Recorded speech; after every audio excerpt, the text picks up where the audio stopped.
Bom dia. Então, continuando com a nossa matéria de controle de constitucionalidade, hoje nós iremos falar sobre pertinência temática e controle preventivo de constitucionalidade. Na aula anterior, então, nós vimos as diferenças entre os métodos difuso e concentrado de constitucionalidade. Qualquer dúvida, repito, mandem mensagem pelo meu e-mail. Já falei, Jorge de Oliveira Vargas, @yahoo.com.br. Bem, e na aula de segunda-feira, né? Nós falamos a respeito dos legitimados para o controle de constitucionalidade. E aí dissemos que no controle difuso, legitimados é qualquer um de nós, todos nós. Quem quiser requerer o controle de constitucionalidade, pode requerer, mas num caso concreto, não é? E daí dissemos que no controle concentrado, que não exige caso concreto, né? Já falamos sobre isso, e que ali a lei é julgada em tese, não é? Aí existem os legitimados lá enumerados no artigo 103 da Constituição Federal. Mas que, em relação a eles, tem que se observar a questão da pertinência temática. O que seria pertinência temática? Pertinência temática equivale ao que vocês irão estudar ou já estão estudando em processo civil, ao interesse de agir. O interesse de agir é, bem, eu tenho um direito a proteger e eu vou ao judiciário, mas eu tenho que ter necessidade de ir ao judiciário e a minha ida ao judiciário tem que buscar alguma coisa útil. Por isso que tem que ser um interesse meu. Eu não posso ir ao judiciário pleitear um reconhecimento de algo que não me seja útil, não é? Então, vocês vão estudar em processo civil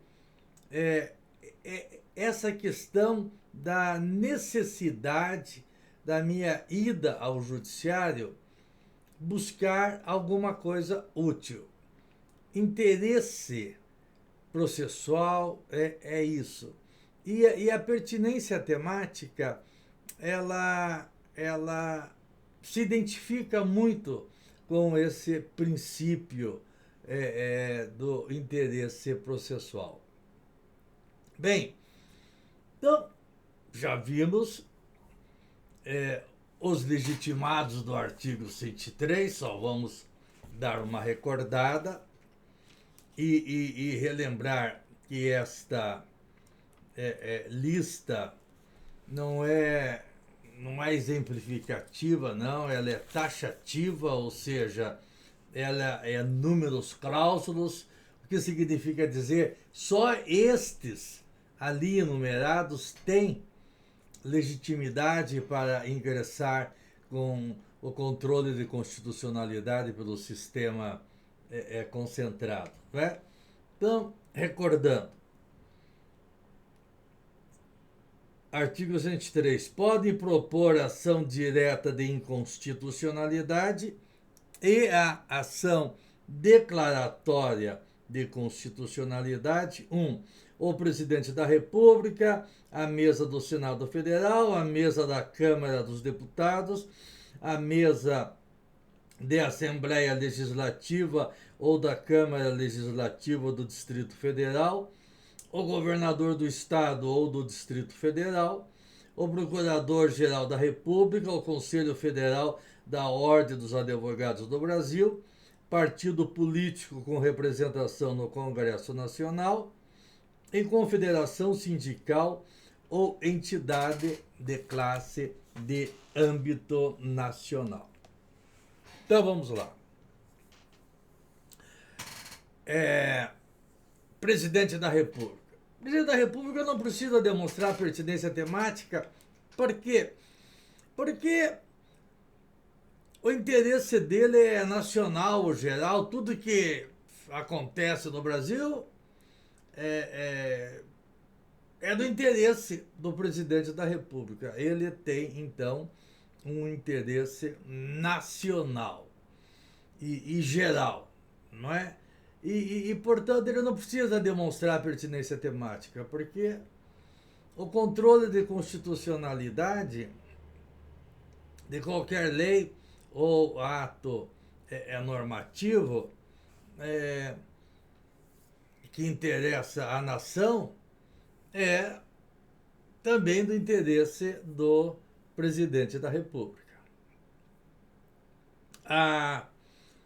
Aí em seguida vem a mesa do Senado Federal. O Senado, todos nós sabemos, representa os estados, todos os estados. Por isso que também ele não precisa demonstrar pertinência temática, porque tudo o que acontece no Brasil, né, está relacionado no interesse de um ou outro estado.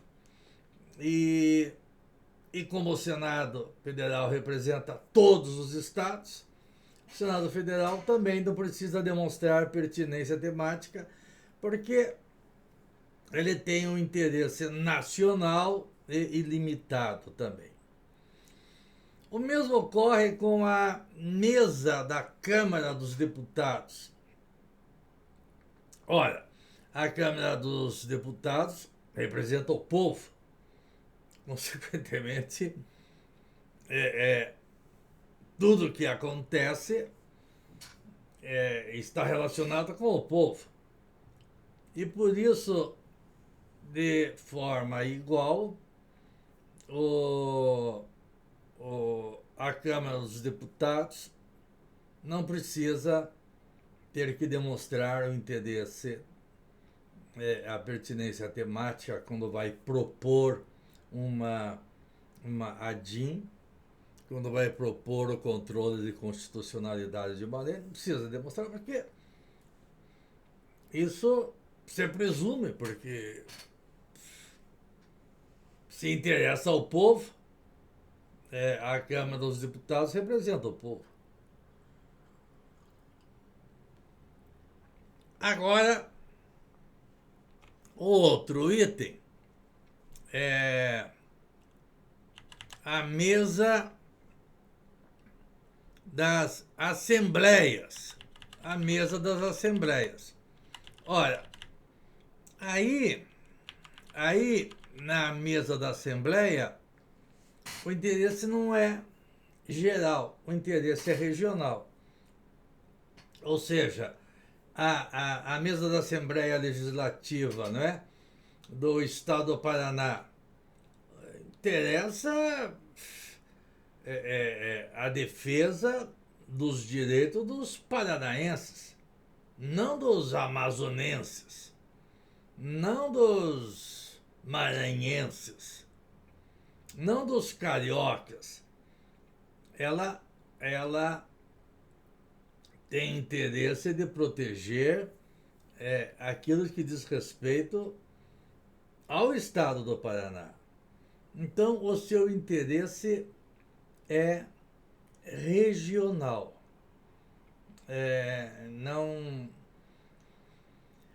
A Assembleia não pode querer entrar com uma ação para defender o interesse dos pernambucanos. Não tem nada a ver.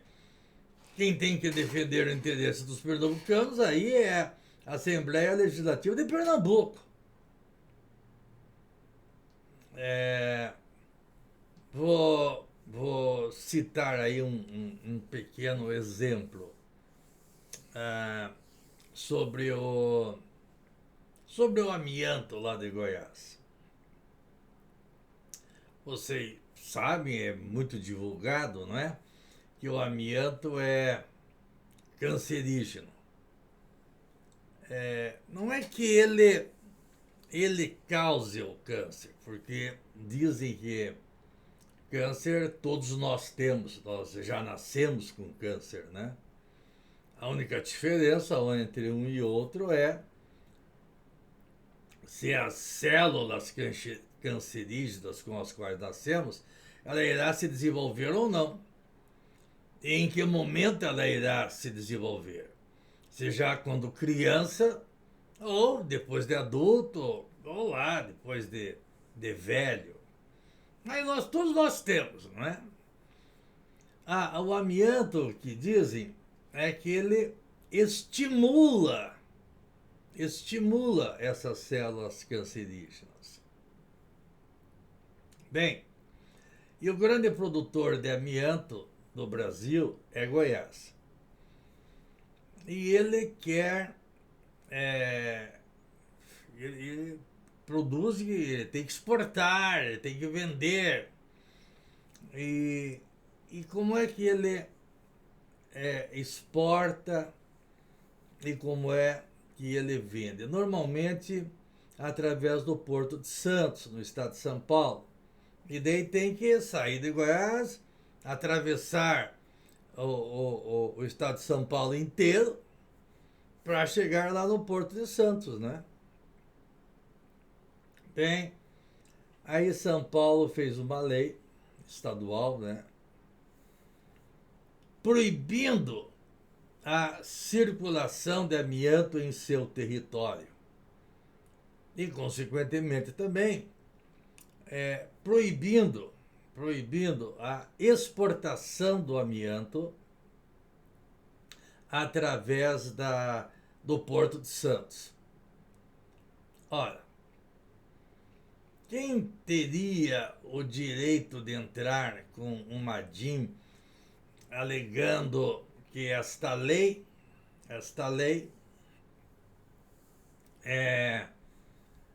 fere o direito constitucional da livre locomoção de pessoas e bens por todo o território nacional, não é? Então há esse direito, não é? É fundamental da livre circulação, do livre tráfico, que não pode ser impedido nem por impostos, a não ser aí pedágio, mas afinal há o direito da livre circulação no território nacional das pessoas e dos bens. Bom, a Goiás então invoca o direito constitucional da livre locomoção, mas São Paulo aí invoca o direito constitucional à vida também, não é? Ele quer proteger os paulistas contra o amianto que vem de Goiás. E quer pela circulação, quer pela exportação. Bom, então aí é um conflito, tá? E daí tem que ser decidido. Tem que ser decidido lá no controle concentrado, em que o governador ou a Assembleia Legislativa de Goiás vai entrar pelo controle concentrado contra essa lei de São Paulo. Se é pelo controle concentrado, então vai ser julgado pelo Supremo Tribunal Federal. Bem, então, aí o governador do estado de Goiás, ou a Assembleia, a mesa da Assembleia, vai demonstrar pertinência temática. Tem, porque a declaração de inconstitucionalidade desta lei paulista será útil ao estado de Goiás. Então tem interesse de agir, não é? E ela então vai demonstrar sua pertinência temática. Olha, essa lei está me prejudicando. Claro, que daí lá no Supremo, isso é um outro tema, o, o, o Estado de Goiás vai defender que esse amianto que ele produz não é cancerígeno. Isso aí é um outro tema, só fazer um parênteses. Quem só entende de lei nada sabe de direito. Então vai o Supremo Tribunal julgar isso. Não adianta julgar só com base nas leis. Tem que examinar também se esse amianto é cancerígeno ou não. Então isso não está nas leis. Se o amianto de Goiás é cancerígeno ou não. Então o Supremo, muitas vezes, para julgar o caso, não depende só de conhecimento da lei. Conhecimento tem que ter conhecimento de biologia, de química, de, sei lá, matemática, filosofia, física.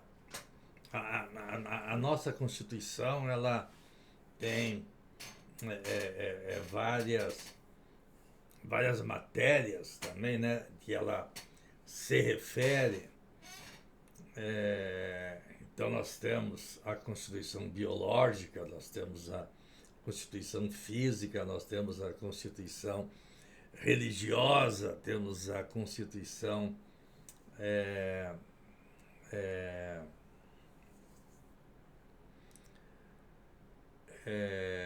temos a Constituição antropológica.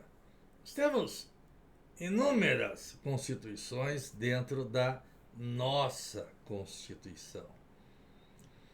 E daí então, vamos lá imaginar que isso aí seja uma coisa química, eu não sei direito.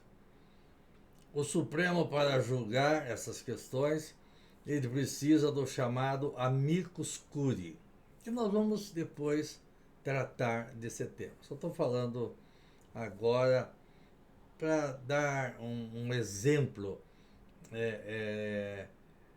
da abrangência do controle de constitucionalidade, não é?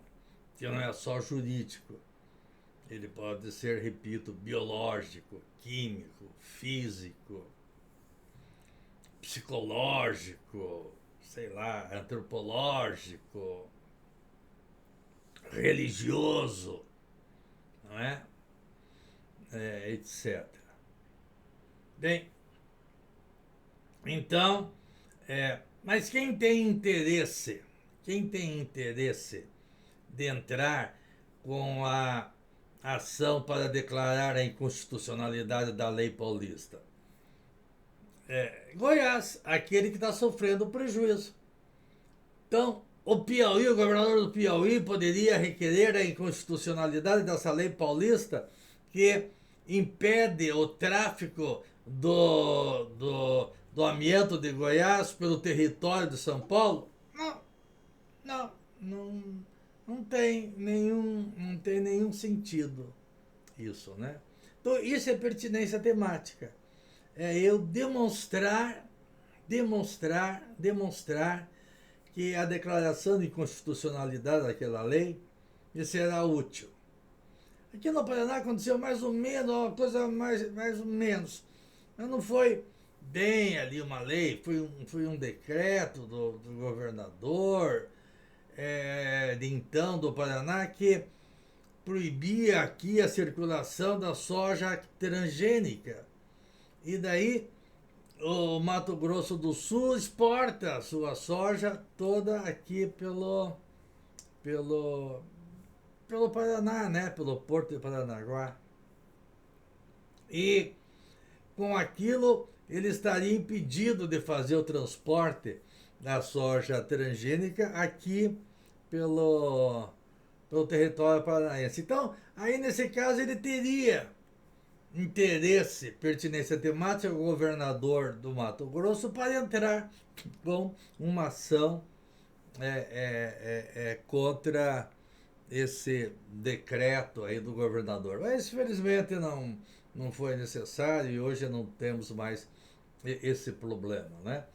Apesar de que isso causou um prejuízo enorme para nós, porque toda a soja é, produzida pelo Paraguai, e que é muita soja,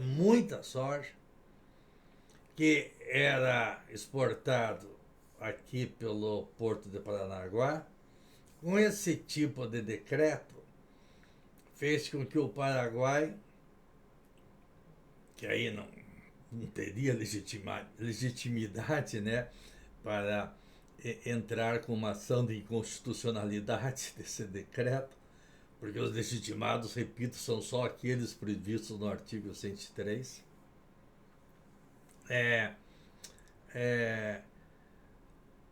fizesse um porto lá para escoar toda a produção da soja paraguaia pelo porto de Buenos Aires. Daí, Paraná, né, só perdeu, né? Só perdeu com toda... com essa construção lá do porto em... Não sei se lá no Paraguai, não sei exatamente onde é que é o porto. Bem, são consequências econômicas aí, não é? Bom, mas repito, o governo do Paraguai não teria legitimidade. No caso da soja transgênica, o governador do Mato Grosso do Sul sim teria legitimidade. Mas isso já foi resolvido. Bom, então, isso é pertinência temática. Isso é pertinência temática. Aqueles legitimados previstos lá no artigo 103 têm que demonstrar. Mas quem que tem que demonstrar? Aqueles que não têm o interesse geral, como no caso das assembleias e do governador, porque no caso delas o interesse é regional. Então tem que demonstrar, sim, a pertinência temática, tem que demonstrar que aquela declaração de inconstitucionalidade daquela lei lhe será útil. Bem, e daí continuamos. Procurador-Geral da República. O Procurador-Geral da República tem pertinência nacional e ilimitada. Também ele não precisa demonstrar pertinência temática.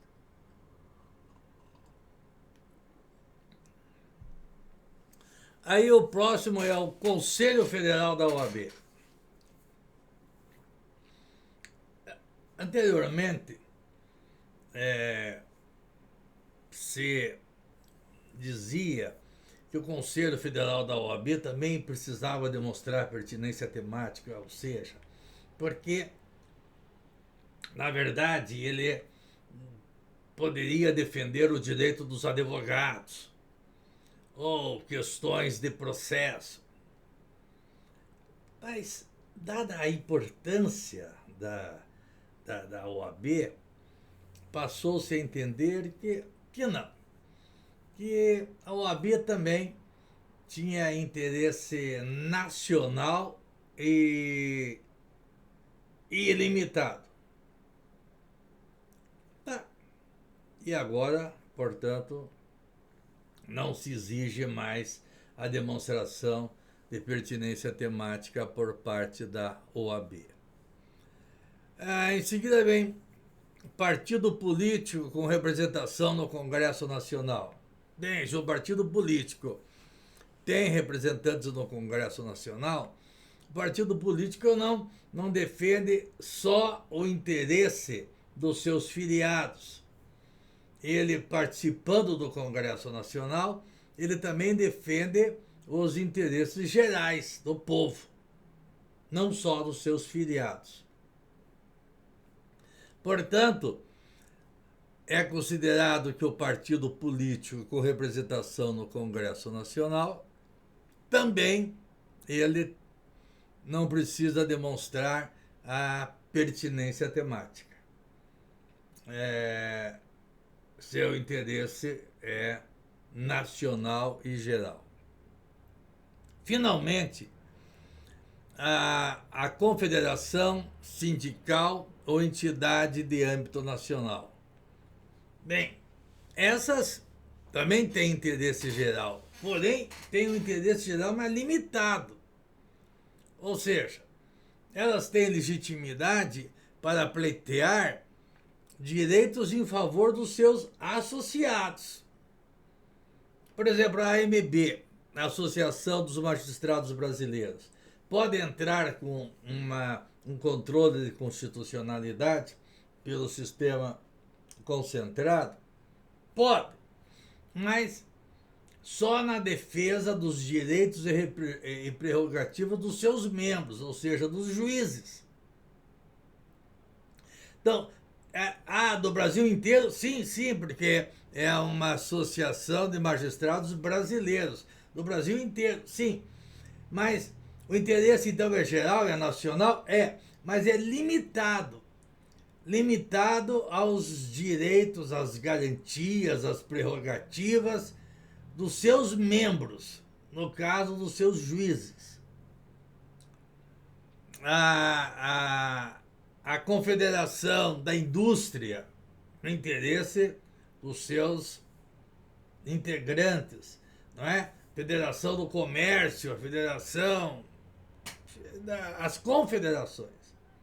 Porque as federações têm um interesse estadual, as confederações que têm um interesse nacional. Mas daí, nacional, mas também limitado ao interesse dos seus associados.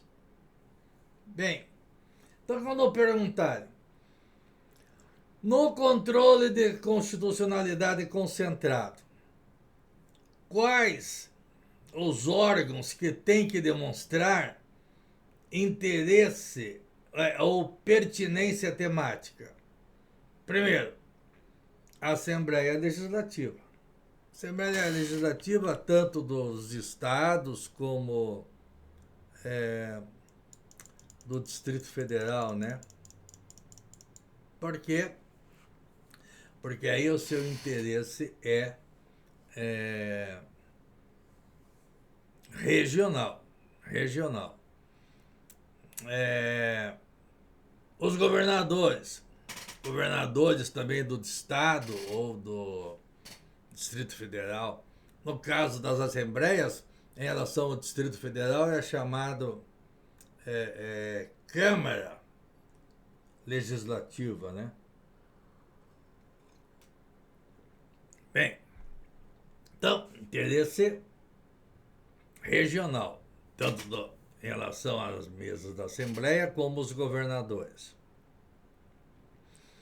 E também precisa demonstrar a pertinência temática as confederações sindicais ou entidades de classe de âmbito nacional, porque aí o interesse é nacional, porém limitado aos seus associados. Muito bem.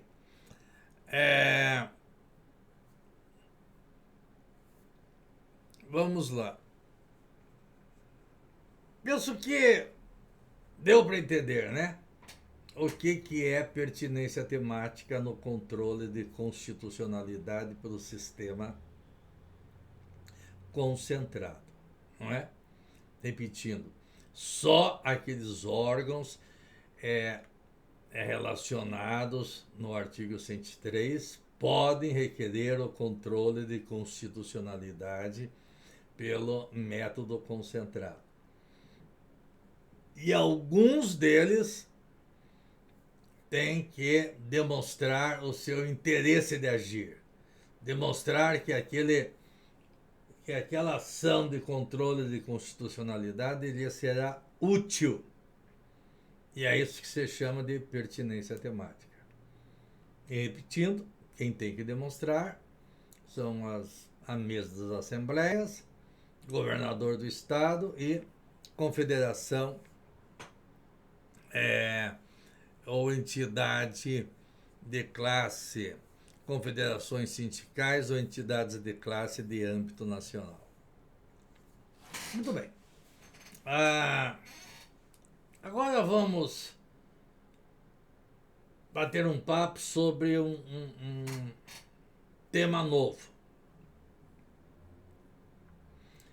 que é o controle de constitucionalidade preventivo.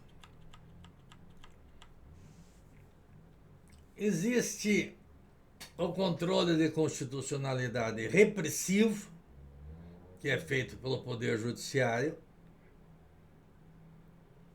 pelos métodos difuso e concentrado. E aí o controle é da lei, ou do ato normativo, mas de algo que já existe. O controle preventivo é de algo que ainda não existe, definitivamente. Ou seja, não é da lei, é do projeto de lei. Então a lei ainda não existe. Existe só o projeto de lei. E esse controle preventivo, ele é feito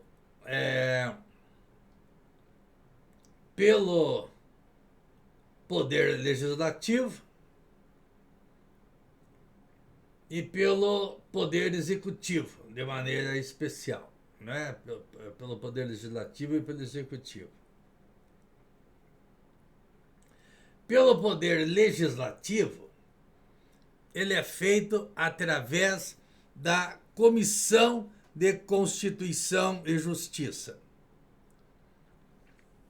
Ou seja, a Comissão de Constituição e Justiça irá fazer uma análise se aquele projeto de lei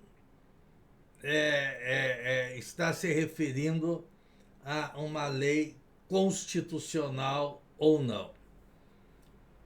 Se a Comissão de Constituição e Justiça já disser que aquele projeto de lei irá resultar numa lei inconstitucional, essa comissão já impede o prosseguimento do projeto, já determina o arquivamento do projeto. Eu pus algumas, ali no material que eu irei passar para vocês, algumas referências, o que faz a Comissão de Constituição e Justiça. Então pus ali, sem dúvidas, uma das comissões de maior destaque, tanto na Câmara como no Senado, e nas assembleias e nas câmaras também. Sempre tem que ter, todo o poder legislativo, que é federal, estadual, municipal, tem que ter a Comissão de Constituição e Justiça. Então eu cito ali um caso relativamente à Câmara, do regimento interno da Câmara, onde é explicitado que antes da proposição ser aceita, independentemente do tema, qualquer proposição, né, de projeto, ela precisa ser apreciada pela Comissão de Constituição e Justiça. Essa apreciação se faz necessária para qualquer proposição, para que esta seja avaliada em relação à sua constitucionalidade, assim como avaliar se ela se encontra em conformidade com os princípios do nosso sistema jurídico. Caso a proposição seja declarada inconstitucional, ela não vai adiante, ela não será submetida a voto, não podendo ser aprovada. Eu falo que em relação ao Senado Federal também é a mesma coisa, mas em relação também às assembleias é a mesma coisa e às câmaras também. Então, o controle de constitucionalidade do projeto de lei é feito pelo poder legislativo através da sua Comissão de Constituição e Justiça, né? Então o controle preventivo, porque se a Comissão de Constituição e Justiça disser que é inconstitucional, pronto, termina ali e não vai adiante.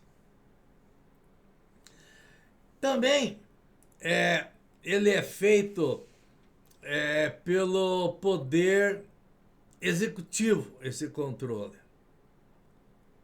Pelo poder executivo, ele é feito lá pelo chefe do poder executivo, né? Quer seja o presidente, o governador, o prefeito. E ele é feito através do veto. Existem dois vetos, o veto jurídico e o político. O controle de constitucionalidade é feito do projeto de lei, é feito pelo Poder Executivo através do chamado veto jurídico.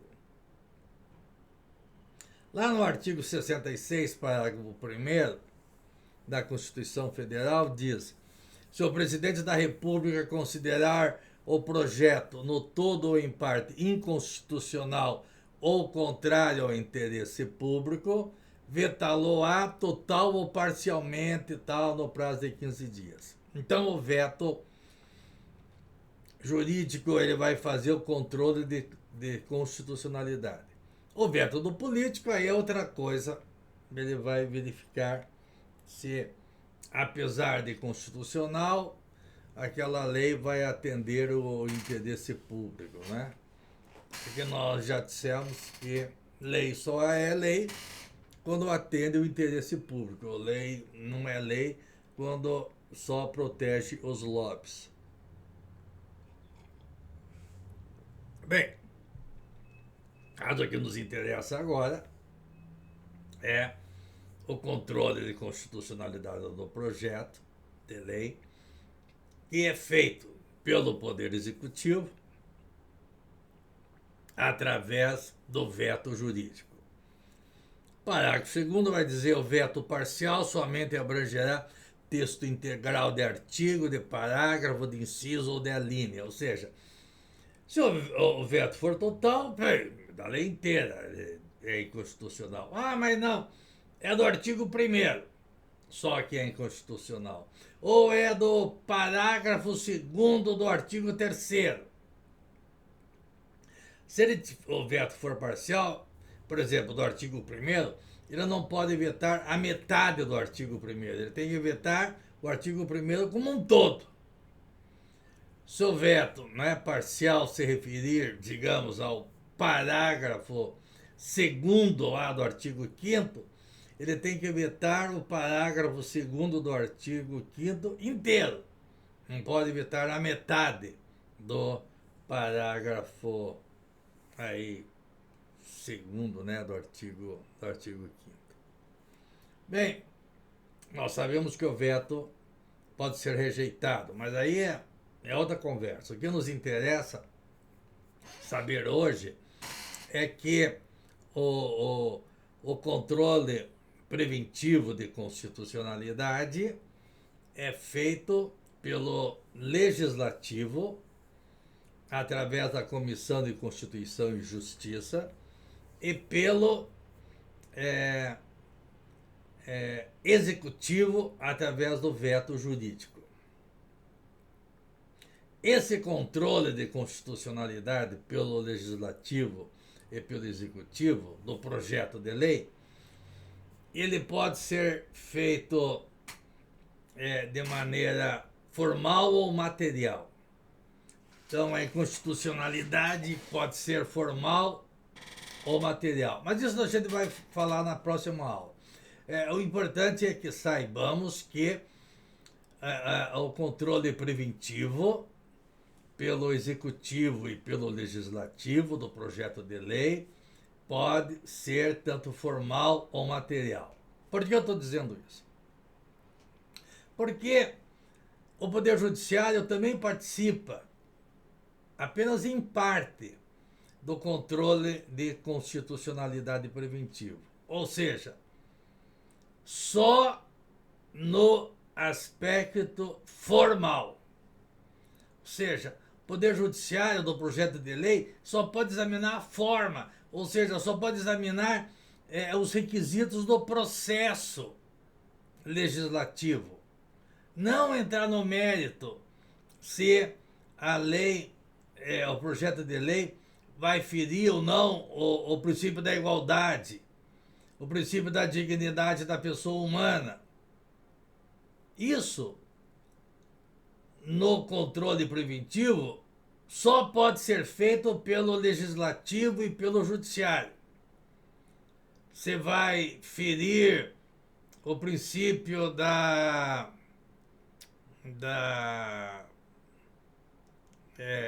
inviolabilidade da vida privada. Ou seja, você vai ferir algum direito constitucional ou garantia constitucional.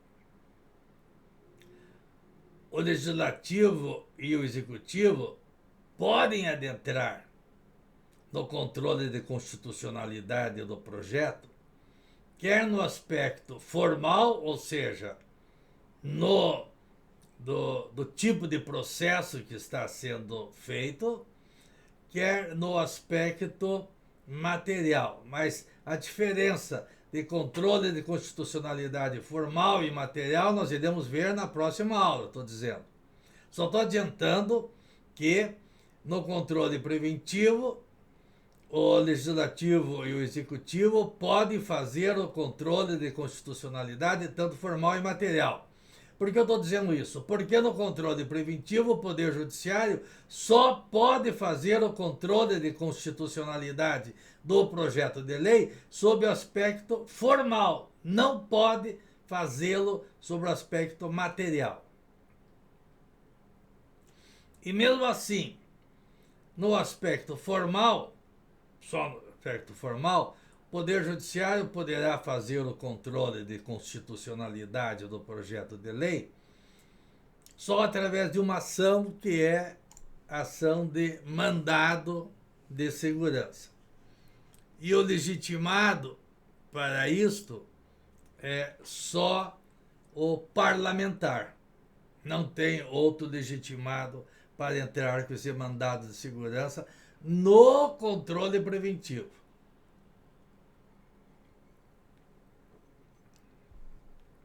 No controle repressivo, aí tudo bem. Aí o judiciário faz o controle de constitucionalidade, quer no aspecto formal, quer no aspecto material. Mas no controle preventivo, o Poder Judiciário só pode fazer o controle preventivo no aspecto formal, enquanto que o Legislativo e o Judiciário podem fazer tanto no aspecto formal como no aspecto material. Muito bem.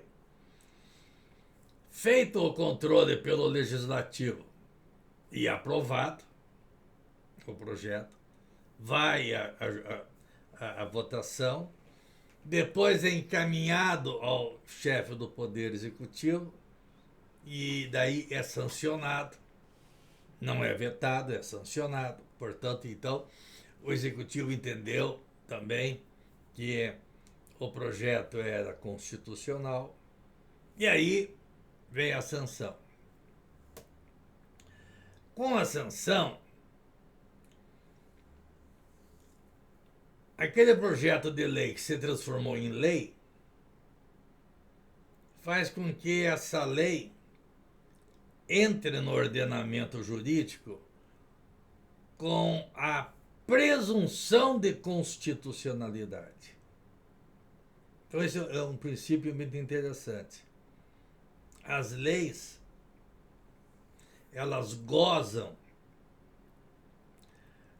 da presunção de constitucionalidade. Por quê? Porque elas passaram pelo controle preventivo de constitucionalidade. Então, elas entram no ordenamento jurídico com a presunção de constitucionalidade. Todavia, essa presunção ela é relativa. Consequentemente, não é absoluta. Ela é relativa. E essa presunção de constitucionalidade, que ela é relativa, ela pode ser afastada no controle de constitucionalidade repressivo. É aquilo que você está estudando, não é? Tanto o controle de constitucionalidade repressivo, que é feito principalmente pelo Poder Judiciário, o controle repressivo de constitucionalidade das leis pelo método difuso ou concentrado. Então, nós temos dois tipos de controle, né? O preventivo e o repressivo. Preventivo é do projeto de lei, que é feito pela Comissão de Constituição e Justiça, pelo Poder Legislativo, e pelo veto jurídico pelo Poder Executivo. E, excepcionalmente, através de mandado de segurança pelo Poder Judiciário. Bem, mas isso é controle de constitucionalidade do projeto. Ele passou por esse controle, virou lei. E ele vira lei, repito, e essa lei tem a presunção de constitucionalidade, porque passou pelo controle preventivo. Mas só para deixar bem claro, essa presunção de constitucionalidade é relativa. E é por causa que essa presunção de constitucionalidade é relativa, é que nós podemos, no controle de constitucionalidade repressivo, analisarmos a constitucionalidade ou não dessa lei. E daí dizer essa lei é inconstitucional. Ah, mas ela já veio com a presunção de constitucionalidade. Ah, sim, veio com uma presunção de constitucionalidade, mas ela é inconstitucional. Aquela presunção de constitucionalidade relativa vai ser afastada. Por quê? Porque a Comissão de Constituição e Justiça analisou mal a constitucionalidade daquele projeto de lei. Que o presidente da República também, ou governador de estado, também analisou mal e sancionou. Sancionou uma lei que é inconstitucional. Então, ela entra com a presunção de constitucionalidade, mas repito, essa presunção ela é relativa e pode ser afastada no controle repressivo pelo Poder Judiciário, não é? Através, então, daquilo que estamos estudando. Controle de constitucionalidade das leis. No controle preventivo, se faz o controle de constitucionalidade do projeto de lei. No controle repressivo, nós fazemos o controle de constitucionalidade daí da lei. Da lei. Muito bem. Na nossa próxima conversa, nós iremos falar do que é controle de constitucionalidade formal e o que é controle de constitucionalidade informal. E também iremos falar da chamada vedação do controle de constitucionalidade per salto. Mas isso é a próxima aula. Eu, ao encaminhar esse vídeo, também vou encaminhar o resumo da nossa aula. Então, fica aí esse resumo e já é dito que na próxima aula vamos estudar o controle formal e material. Se vocês quiserem dar uma olhada já nesse assunto, né? E o chamado e a chamada vedação do controle de constitucionalidade per saldo. Tudo bem? Repetindo, qualquer dúvida, mandem lá para o meu e-mail. Até o nosso próximo encontro, não é?